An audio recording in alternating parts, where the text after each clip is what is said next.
Assalamualaikum warahmatullahi wabarakatuh. Selamat pagi semuanya. Kami dari kelompok 1 akan mempresentasikan materi mengenai transkripsi pada eukariotik. Saya Dwi Susfa Azhara selaku moderator akan membimbing jalannya diskusi pada kesempatan kali ini. Sebelumnya, saya akan memperkenalkan anggota kelompok 1 yang beranggotakan Libertin Halawa, Renida Puspita Siregar, Siska Melani, Uci Paramita, dan Windy Melinda. Baiklah, saya akan menjelaskan apa itu transkripsi. Transkripsi adalah proses pembentukan RNA, baik mRNA, tRNA, maupun rRNA dengan menggunakan cetakan DNA. Proses penyalinan inti ini dilakukan oleh RNA polimerase. Pada sel prokariot, pembentukan beberapa jenis RNA itu dilakukan satu jenis enzim RNA polimerase. Sedangkan pada sel eukariot, setiap jenis RNA disintesis oleh satu jenis RNA polimerase. Untuk materi selanjutnya akan dijelaskan oleh Libertin. Komponen yang terlibat dalam transkripsi pada eukariotik yaitu pertama DNA cetakan, kedua enzim RNA polimerase, ketiga faktor transkripsi dan khusus, dan keempat yaitu promoter. Mekanisme transkripsi pada eukariotik adalah transkripsi gen kelas 2 dilakukan oleh RNA polimerase 2 yang dibantu oleh beberapa faktor transkripsi umum. Penyusunan kompleks faktor transkripsi umum dan RNA polimerase 2 pada daerah promotor membentuk kompleks prainisiasi yang akan segera mengawali transkripsi jika ada nukleotida. Ikatan semacam ini membuat daerah promotor menjadi terbuka sehingga RNA polimerase 2 dapat membaca urutan DNA tersebut. Mekanisme transkripsi pada sel eukariotik yang kedua yaitu transkripsi gen kelas 3. Transkripsi gen kelas 3 atau gen tRNA dan 5S RNA dilakukan oleh RNA polimerase 3 dibantu oleh sekelompok protein yang dikenal sebagai faktor transkripsi TF3 yang meliputi TF3A, TF3B, dan TF3C, serta protein TBP.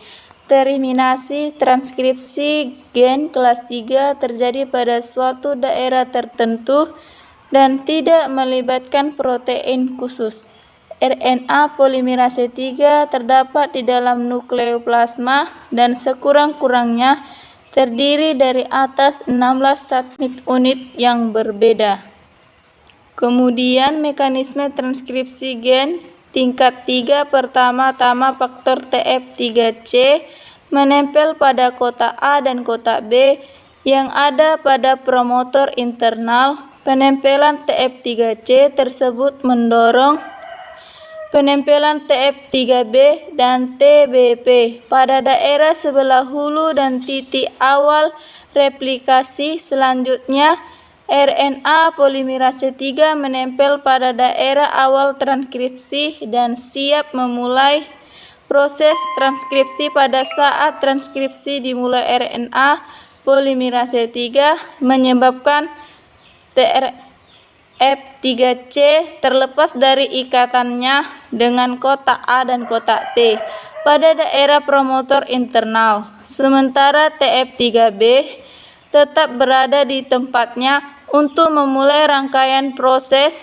transkripsi berikutnya. Selama rangkaian proses tersebut, RNA dan polimerase 3 akan berdiosilasi dan bersosiali kembali kepada kompleks protein setiap kali terjadi proses transkripsi.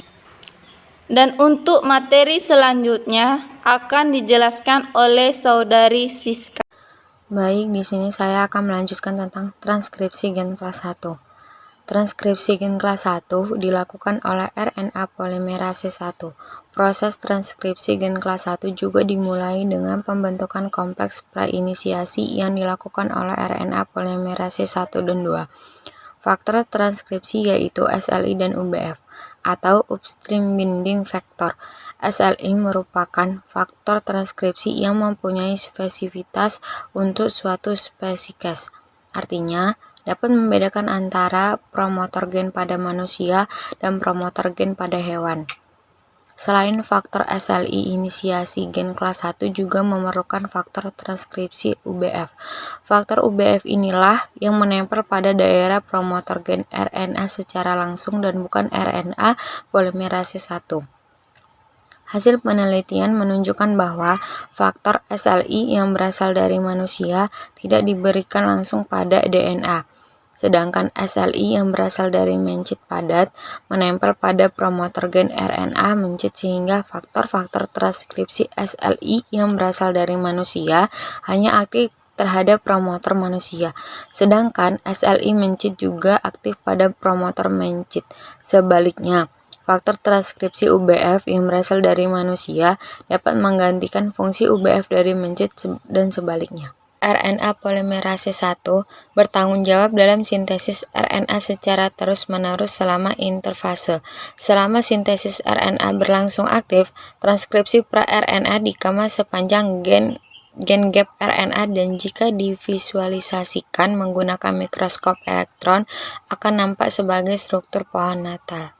3 produksi hasil transkripsi pada eukariotik itu ada 3. Yang pertama RNA polimerase 1, yang kedua RNA polimerase 2, dan yang ketiga RNA polimerase 3. RNA polimerase 1 ini mentranskripsikan sebagian besar gen rRNA. RNA polimerase 2 dia mentranskripsikan semua gen penyandi protein dan beberapa gen RNA nukleer kecil yang disebut snRNA. RNA polimerase 3 mentranskripsikan gen-gen tRNA, 5 srRNA, U6 snrRNA, dan beberapa RNA kecil lainnya. Selanjutnya slide ke-9. Pemrosesan pasca transkripsi. Pada eukariotik transkripsi berlangsung di dalam nukleus, sedangkan translasi berlangsung di dalam sitoplasma. Dengan demikian, translasi baru dapat dijalankan jika proses transkripsi sudah selesai dilakukan. Jeda waktu semacam ini disebut fase pasca transkripsi. Pada fase ini terjadi beberapa proses yang unik pada eukariotik antara lain. Yang pertama yaitu pemotongan dan penyambungan RNA atau RNA spliking. Yang kedua poliadenilasi atau penambahan gugus poli A pada ujung 3 mRNA. Yang ketiga penambahan tudung atau cap pada ujung 5 mRNA. Selanjutnya pada slide ke-10 pada gambar berikut dapat kita lihat yaitu pemotongan dan penyambungan RNA atau RNA spliking. Lalu yang kedua yaitu pada slide ke-11 poliadenilasi atau penambahan gugus poli A pada ujung 3 mRNA. Poliadenilasi adalah modifikasi pasca transkripsi dari RNA yang ditemukan di semua sel dan di dalam organel.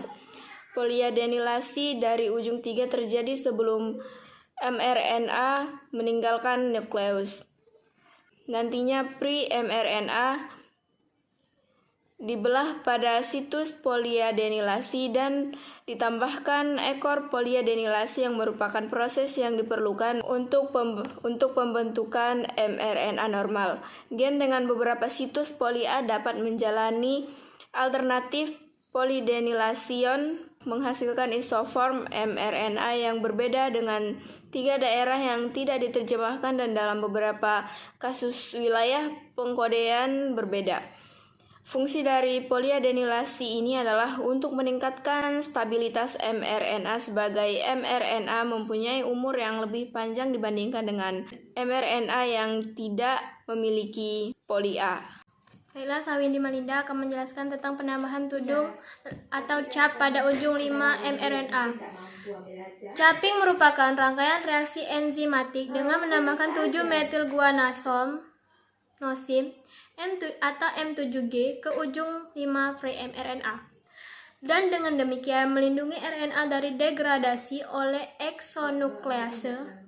Tutup M7G kemudian diikat oleh heterodimer kompleks pengikat penutup CBC20 atau CBC80 yang membantu ekspor mRNA ke sitoplasma dan juga melindungi RNA dari decapping.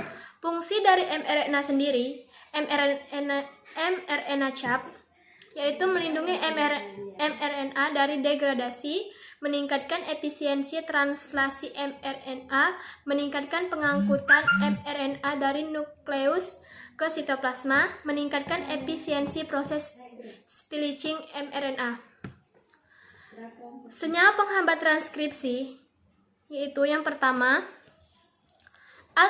actinomycin D dari Streptomyces, yaitu mengikat erat pada duplex Na, menyisipkan diri pada pasangan basa G ke C, menghalangi pergerakan polimerase sepanjang rantai, menghambat baik prokariotik maupun eukariotik. Yang kedua, acridin, menghambat dengan jalan yang sama dengan actimocin D. Yang ketiga, rifamycin dari Streptomyces, menghalangi pembentukan ikatan fosfodiester pertama, tidak menghalangi pemanjangan rantai, mengikat pada subunit B polimerase RNA, tidak menghambat sintesis RNA pada eukariotik. Amanitin, spesifik inhibitor pada sel hewan, dari jamur Amanita phalloides, menghambat enzim polimerase RNA2 pada eukariotik, tidak menghambat sintesis RNA prokariotik dan jamurnya sendiri. Baiklah, cukup sampai di sini untuk presentasi dari kelompok 1. Selanjutnya saya akan membuka sesi tanya jawab.